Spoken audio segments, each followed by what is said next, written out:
వర్షాలు పడే అవకాశం ఉందని వాతావరణ శాఖ తెలిపింది. అయితే వచ్చే ఈ మే నెలలో వాతావరణ పరిస్థితులు ఎలా ఉండబోతున్నాయి, వర్ష సూచన ఎలా ఉండబోతుంది అనే విషయాలన్నీ వాతావరణ శాఖ అధికారిని శ్రావణి గారు మనతో పాటు ఉన్నారు. ఆమెను అడిగి మరిన్ని విషయాలు తెలుసుకుందాం. హలో.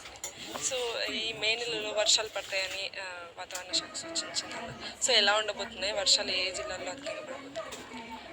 గత 10 రోజులుగా మనకి దాదాపుగా తెలంగాణ రాష్ట్రం మొత్తం మీదకి అతి ఉష్ణోగ్రతలు నమోదవుతూ ఉన్నాయి. ఈ గత 2 రోజులుగా చూసుకున్నట్లయితే మనకి ఒక ఉత్తర దక్షిణ ద్రోణి అనేది విదర్భ ప్రాంతం నుంచి దక్షిణ తమిళనాడు వరకు అక్రాస్ తెలంగాణ ఉండటం వల్ల ఈ ద్రోణి యొక్క ప్రభావం వల్ల మనకు వచ్చే 4 రోజులు కూడా కొద్దిగా అక్కడక్కడ వర్షపాత సూచన నమోదే అవకాశం ఉంది. ముఖ్యంగా 24 గంటల్లో చూసుకున్నట్లయితే మనకి నాగర్ కర్నూలు, నల్గొండ, సూర్యాపేట, జనగాం, భద్రాద్రి కొత్తగూడెం, అదేవిధంగా వరంగల్, ఉమ్మడి వరంగల్ జిల్లాల్లోనూ కూడా అక్కడక్కడ ఉరుములు మెరుపులతో కూడిన వర్షపాతం నమోదే అవకాశం ఉంది. అలాగే కొన్ని ప్రదేశాల్లో మేఘావృతమైన ఆకాశంతో పాటుగా కొద్దిగా ఈదురుగాలులు కూడా వీచే అవకాశం అయితే కనిపిస్తుంది. ముఖ్యంగా ఈదురుగాలులు మనకి గంటకి 30 నుంచి 40 కిలోమీటర్ల వేగంతో వీచే అవకాశం అయితే కనిపిస్తుంది. రేపు ఈ ఉత్తర దక్షిణ ద్రోణి అనేది మరింత బలపడే అవకాశం ఉంది.